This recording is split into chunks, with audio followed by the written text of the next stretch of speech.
Hello guys, welcome back to the channel. In this today's tutorial, I'm going to show you how you can turn on or turn off fast charging feature on Samsung Galaxy A25.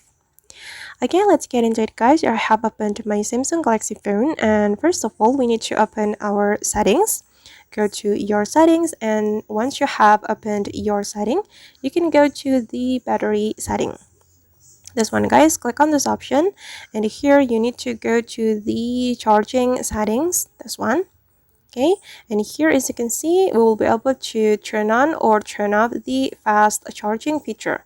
Actually, this feature will be automatically activated in your Samsung Galaxy phone, but just in case if this feature hasn't activated, so you need to activate it in the charging setting. And if you want to turn it off, you just need to click on the toggle button like this. Alright guys, and that's all the way to turn on or turn off fast charging feature in Samsung Galaxy A25. I hope this tutorial will be useful for you. Thank you so much for watching.